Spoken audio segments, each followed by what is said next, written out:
আসসালামু আলাইকুম। আপনারা জানেন যে লন্ডনে একটা বিশেষ বৈঠক হতে যাচ্ছে ডক্টর ইউনূস এবং তারেক রহমানের মাঝে। এই বৈঠকটা নিয়ে নানান ধরনের ষড়যন্ত্র শুরু হয়েছে এরই মধ্যে। এখানে সরকারের ভেতরে একটা পক্ষ আছে, যেই পক্ষটা দুই দিকে খেলার চেষ্টা করে। এর মধ্যে সবচাইতে বড় কালসাপ হচ্ছে আসিফ নজরুল এবং মনির হায়দার।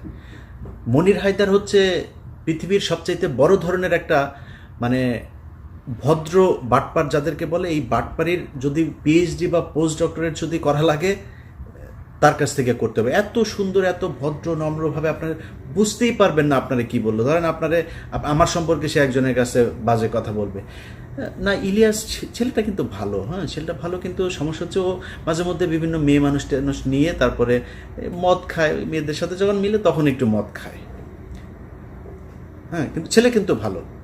কখনো ধরেন আমার কাছে যদি আমি যাকে পছন্দ করি না, আমার কাছে জিজ্ঞেস করবেন, আমি ডাইরেক্ট বলে দিই, যা বলা তারে বলে তারে দিয়ে হবে না। বিশাল গভীর জলের এক মাছ।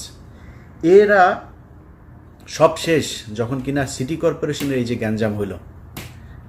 আমি খুব দায়িত্ব নিয়ে বলছি, ইশরাক এই ধরনের ছেলে না যে সে আপনারা আজ পর্যন্ত দেখেন না ইশরাকের এই চরিত্র যে জোর করে যায় তালা ভাঙবে, জোর করে যায় নিজেই শপথ নিয়ে তারপরে মেয়র হয়ে যাবে। এই চরিত্র ইশরাকের আপনি জীবনে কোনো দিন দেখেন নাই, এবার দেখেছেন। কেন দেখেছেন? এর পেছনে অনেক কারণ আছে। আমি সব কিছু আপনাদের সামনে বলছিও না, ওইটা নিয়ে ভিডিও করছিও না, যেহেতু আমি এটা ওই আলোচনায় যাচ্ছি না। বাট এই বৈঠকটা হয়েছে উপদেষ্টা পরিষদের। ডক্টর ইউনূস নিজে চান নাই, মানে কেন চান নাই সেটা আবার মানে ইশরাককে পছন্দ করে না, বিএনপির কাউকে বসতে, এই জন্য না, এটা অনেক কারণ আছে। এটার মানে লিগ্যাল অনেক ব্যাপার স্যাপার আছেন। তো এগুলো মিলে উনি চান নাই যে ওই নির্বাচনটাকে কেন্দ্র করে তারপরে এই কোর্টের রায় অনুযায়ী ও বসুক, উনি চান নাই। তো সিদ্ধান্তটা সব উপদেষ্টারা মিলে নিয়েছেন। এটাকে ইশরাক এবং বিএনপির কাছে গিয়ে আসিফ নজরুল এবং মনির হায়দার এমনভাবে প্লেস করেছেন যে আপনাকে বা তোমাকে বসতে দিতে চাচ্ছে না আসিফ মাহমুদ আর হচ্ছে মাহফুজ আলম। এই দুইজন হচ্ছে তোমার শত্রু, দুই পক্ষকে মুখোমুখি করে দিল। দেখেন এখন এরা যখন জানলো যে হ্যাঁ ও আমার বসতে দিবে না, তখন হচ্ছে হ্যাঁ আমার কথা শুনবে না। বিএনপির পুরো সাংগঠনিকভাবে একদম সর্বোচ্চ জায়গা থেকে ইশরাককে ছাড়পত্র দেওয়া হয়েছে, না এটা আমাদের জিততেই হবে, এইটা দিয়েই দরকারে সরকার পতনে চলে যাব আমরা। মাঝখানে কি হইল? ওইদিকে গোয়েন্দা সংস্থাও পাম দিচ্ছে এই দুই পক্ষকেই, দিয়ে গ্যাঞ্জামটা বাধায় দিল। এমন একটা পরিস্থিতি তৈরি হলো যে ডক্টর মোহাম্মদ ইউনূস শেষে বললো আমি ইতেই থাকবো না।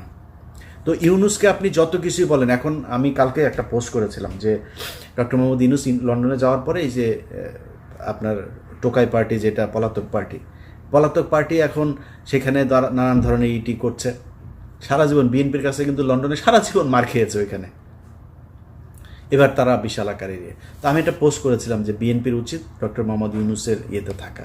তো বিএনপির অনেক মানুষজন আবার এটাকে করেছেন যে বিএনপি এখন কেন থাকবে, বা বিএনপি এই জন্যই থাকবে কারণ এই ডক্টর মোহাম্মদ ইউনূস যদি নাকি এই গত 10 মাস না থাকতো তাহলে পরিস্থিতি অন্যরকম হইতে পারতো, সেটা কাইন্ড অফ আমছালা সব যাওয়ার মতো অবস্থা হইতো।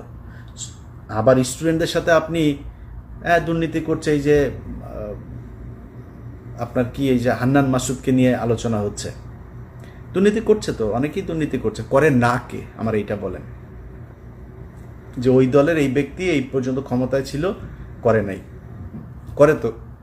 এই ছেলের তো আপনার জুলাইতে তার যে অবদান এটা ভুলে যেতে পারবেন না। তো এই জায়গায় রেসপেক্ট রাখতে হবে।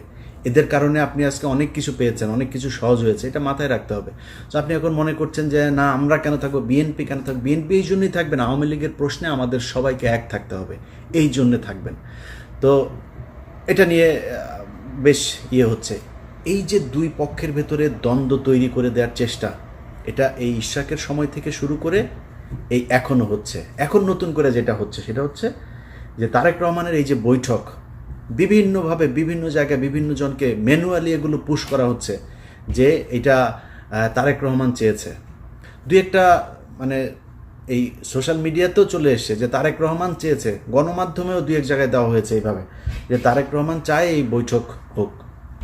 তারেক রহমান এই বৈঠক হোক এটা চায় নাই। আমি একদম দায়িত্ব নিয়ে বলছি, তারেক রহমানকে অনেকভাবে রিকোয়েস্ট করে তাকে রাজি করানো হয়েছে। স্থায়ী কমিটির সদস্যের বিভিন্ন জনের কাছ থেকে একাধিক উপদেষ্টা গিয়ে তারপর তারেক রহমানকে রাজি করানো হয়েছে, তারপরে তারেক রহমান রাজি হয়েছে। এখন তারেক রহমান রাজি হয়েছে, তারেক রহমান রাজি না হইলে খুব ভালো হইতো, তারেক রহমানকে আমি ভালো বলতাম। নো, তারেক রহমান যে রাজি হয়েছে এটাই ঠিক করেছে। এবং যারা প্রপোজাল দিয়েছে, উপদেষ্টারা হোক, ডক্টর ইউনূস হোক, যারা প্রপোজাল দিয়েছে ভাই ছোট হয়ে যায়নি তারা। আমি মনে করি যারা প্রপোজাল দিয়েছে তাদের পক্ষেই থাকা উচিত, সেই ভালো কাজ করেছে। কারণ বিএনপি এবং ডক্টর মোহাম্মদ ইউনূস এই দুইটার মাঝখানে ফাটল তৈরি হলে তৃতীয় পক্ষ এখানে ঢুকবেন, অথবা আমরা সেটা চাই না। এবং তারেক রহমানকে কালার করার জন্য বা ছোট করার জন্য, তারেক রহমানকে একটু মানে ইগো করে দেওয়ার জন্য, একটু অ্যারোগেন্ট করে দেওয়ার জন্য যে চেষ্টাটা চলছে, আমি মনে করি এই চেষ্টাটা সফল হয় নাই। যে কারণেই বৈঠকটা হচ্ছে এবং আমার মনে হয় ফলপ্রসূ একটা, এই গেল কয়েকদিনে আমাদের যে সংকট ছিল সেই সংকটগুলো আর থাকবে না। তো আমার দুই পক্ষের কাছে অনুরোধ থাকবে যে ভাই, কেউ যদি নাকি বৈঠকের জন্য অফার করে, আবার আর কেউ যদি সেটা অ্যাকসেপ্টও করে, কেউই ছোট হয়ে যায়নি। একটা দেশ চালাইতে গেলেই ডক্টর মোহাম্মদ ইউনূস এখন সরকার প্রধান, তার সাথে যারা নির্বাচন করতে চায় তাদের বৈঠক হওয়া অপমানের কিছু না, এটা হইতেই পারে।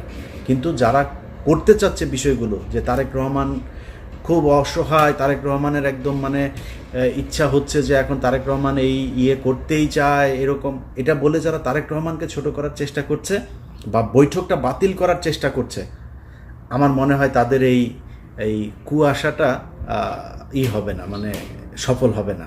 এবং হয় নাই দেখেই বৈঠকটা হইতে যাচ্ছে।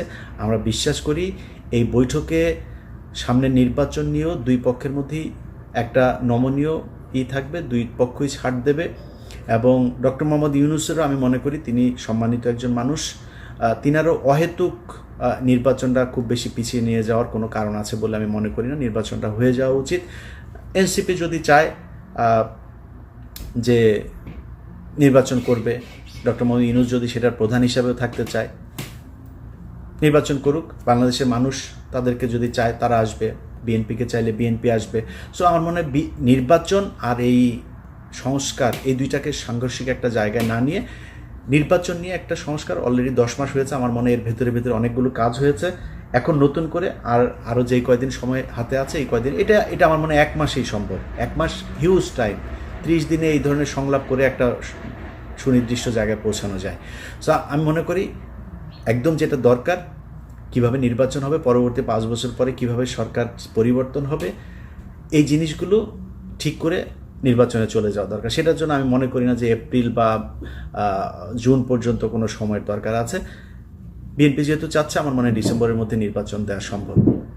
অ্যাটলিস্ট ডিসেম্বরে যদি তফসিল ঘোষণা করা হয়, জানুয়ারি বা ফেব্রুয়ারির ভেতরে, বাই ফেব্রুয়ারি নির্বাচনটা হয়ে যাওয়া উচিত। অতএব বিএনপি এবং ডক্টর মোহাম্মদ ইউনূস দুই পক্ষের কাছে অনুরোধ থাকবে, আপনাদের একটা সিদ্ধান্তের উপর বাংলাদেশের অনেক উন্নতি হতে পারে, ক্ষতিও হতে পারে। সো আপনারা সেই সিদ্ধান্তগুলো খুব সাবধানতার সাথে নেবেন বলে আমরা বাংলাদেশের মানুষ বিশ্বাস করি। সবাই ভালো থাকবেন। আল্লাহ হাফেজ।